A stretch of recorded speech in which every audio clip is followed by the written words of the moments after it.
I want to give a special shout out to Apex for letting me see Season 18 early. In this video, I'll be going over all of the upcoming changes that are due to come to the game on August 8th. Now, we got a lot of stuff to cover, so let's get right into it.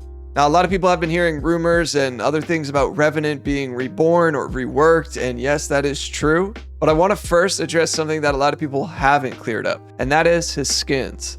Only his base skin is changing, but all of his old skins are still available. It's not like they'll be going away or anything like that. So any skins you have unlocked, you still get to use them. He's just going to have a different look on his base skin, but those will be newer skins. Let's talk about his abilities though. First is his passive, Assassin's Instinct. He has a faster crouch speed, he still has the wall climb, and he has better horizontal movement. Nearby enemies will be highlighted or marked if low on health, and they will only be highlighted for a short time if they're in a nearby area around him. Now, I'm nearly positive this only works for Revenant himself as far as the highlighting goes on enemies, but I can't be for sure at this time. Next is his tactical, and it's a shadow pounce towards enemies. Basically, you'll hold the tactical to charge if you want to go even further, and the distance on flat ground is about as far as an Octane jump pad. I like to think of this as similar to Vantage's tactical. We didn't get a ton of video footage of what this will look like, but it definitely plays into the whole stalker assassin lore that they have going for him, especially like the things you see him do in trailers where 1 second he's one place, the next second he's behind that person, scaring them in the back. You also kind of see that in one of his finishers.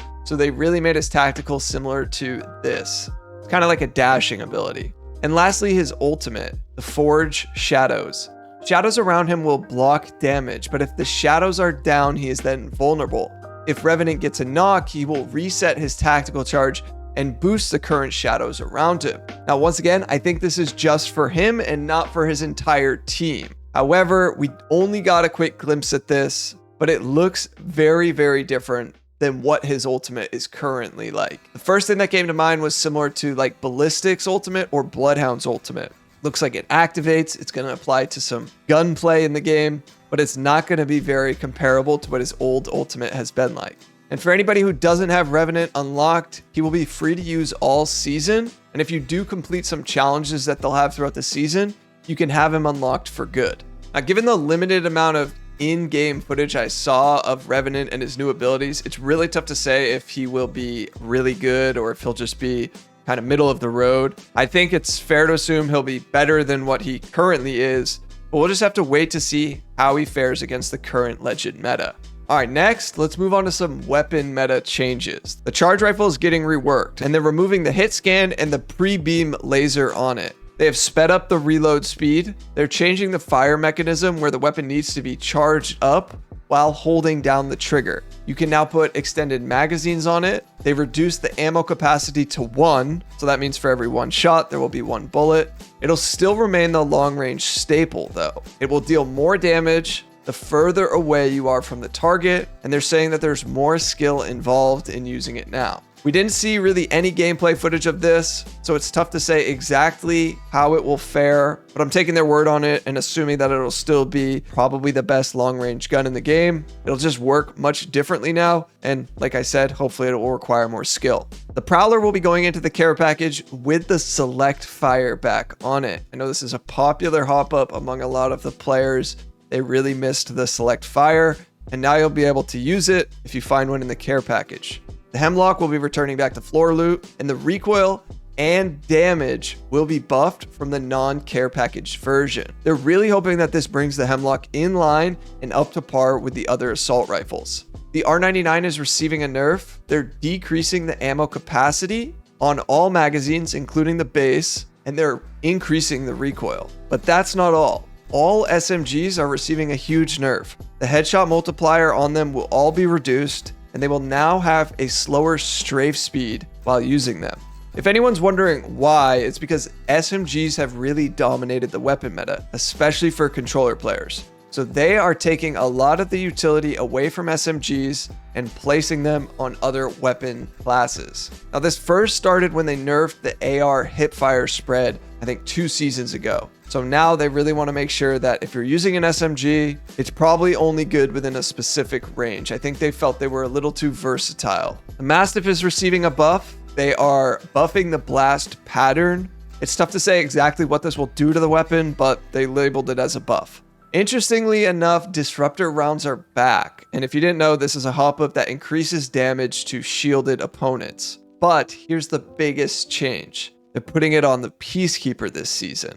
Now, there are no other changes listed to the Peacekeeper, but there are also no nerfs that are going to happen to the Peacekeeper. So getting a disruptor round on your Peacekeeper is, just going to be insane. Peacekeeper can already hit for 99 or over 100 on some legends, especially if you hit a headshot. So I don't even know what the damage output will be, but it's going to be crazy. And I also believe that the disruptor rounds will still be able to go on the RE45 and the alternator. The EVA 8 and the Mozambique will not see any changes. They feel like they're in fine spots compared to the other shotguns, which is sort of interesting to me, but we'll table that for now.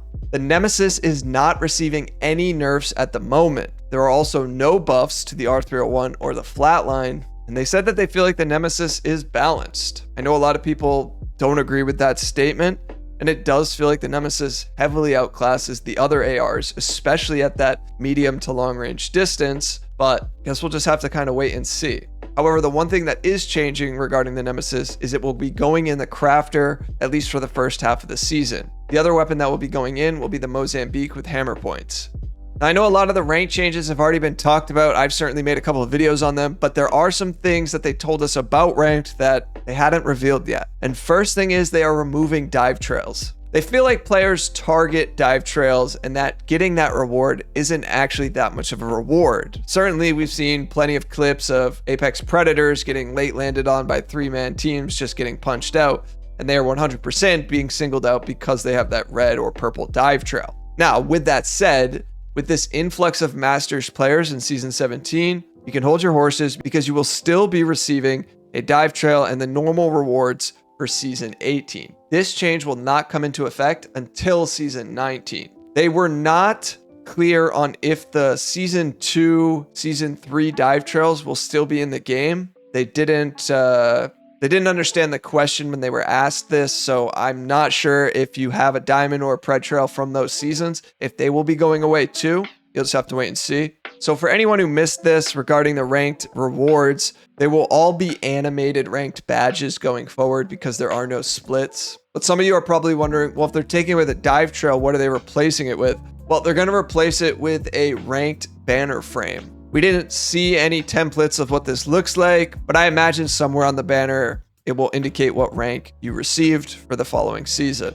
Now, they really wanted to hammer home the point that ranked really needed some work. They missed the mark, and that they're really confident in these new changes that they're going to be releasing in Season 18. They unequivocally said it should be tougher at the top, meaning Diamond, Masters, and Predator rank, and elims will contribute to your success. We're going to definitely have to wait and see how this plays out, because I am a little worried that Diamond will still see an influx of players because before Diamond, there doesn't seem to be a ton of changes regarding the rank system. But I'll give them the benefit of the doubt and test it out and see how it stacks up. Now, one important gameplay change that they're adding in is that they really want to push the pace of the match. More aggressive play is what they're looking for. So they're tuning the rings. Now, we didn't get specific times on this. I know some things have been leaked out, but here are the cliff notes. They want more time with the ring moving. They want endgame rings to go down in terms of damage. They want early game rings to go up in terms of damage,